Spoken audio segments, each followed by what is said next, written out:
নমস্কার বন্ধুরা, রুমাজ রান্নাঘরে আপনাদের সবাইকে স্বাগত।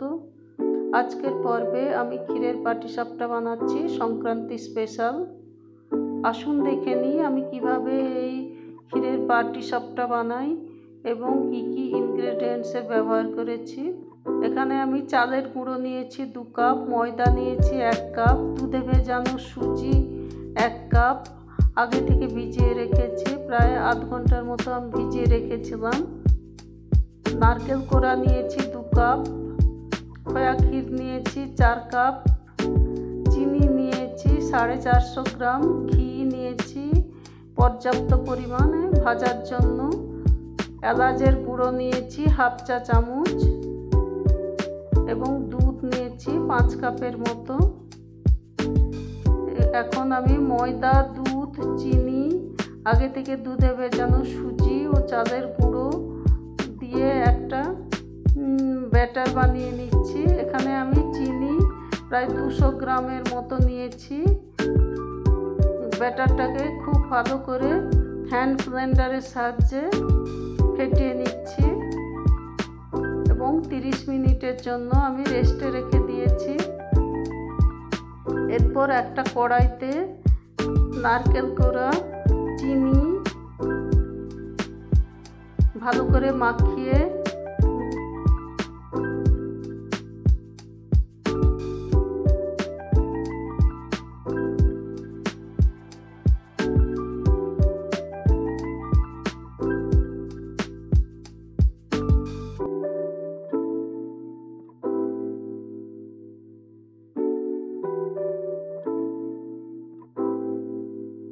আমি গ্যাস স্টোভে বসিয়ে দিয়েছি। নারকেল কোড়া আর চিনি খুব ভালোভাবে মাখিয়ে নিয়েছি। এখানে গ্যাস স্টোভে আমি মিডিয়াম হিটে এই পুরটা বানিয়ে নিচ্ছি। এই নারকেল থেকে একটু জল ছাড়তে শুরু করবে, সেই সময় আমি ভালো করে নেড়ে নিচ্ছি যাতে নিচে না বসে যায় এবং জলটা বেশ শুকিয়ে আসবে। সেই সময় আমি খোয়া ক্ষীরটা অ্যাড করে দিচ্ছি নারকেল আর চিনি মিশ্রণে এবং কন্টিনিউয়াস নাড়তে হবে যাতে নিচে না বসে যায়। এইসব নারকেল এবং খোয়া নাড়তে নাড়তে বেশ শক্ত হয়ে আসবে।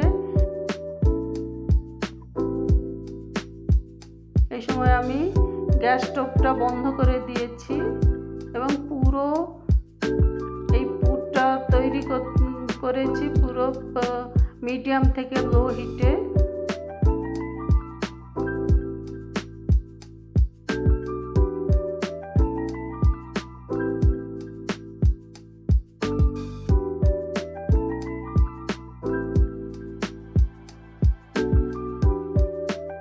এবার একটা ফ্রাইং প্যানে গ্যাস স্টোভে বসিয়ে দিচ্ছি এবং ঘি ব্রাশ করে নিচ্ছি।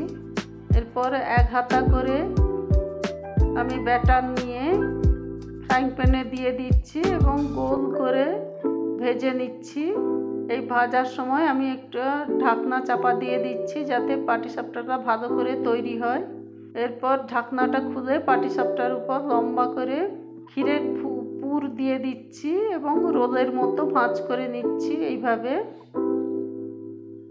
এইভাবে আমি সব ক্ষীরের পাটিসাপটাগুলো বানিয়ে নিয়েছি। সংক্রান্তি স্পেশাল এই ক্ষীরের পাটিসাপটা খেতে অসম্ভব সুন্দর হয়।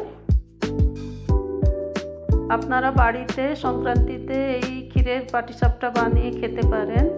ভিডিওটা যদি ভালো লেগে থাকে লাইক করবেন, শেয়ার করবেন, সাবস্ক্রাইব করবেন, কমেন্ট করতে ভুলবেন না।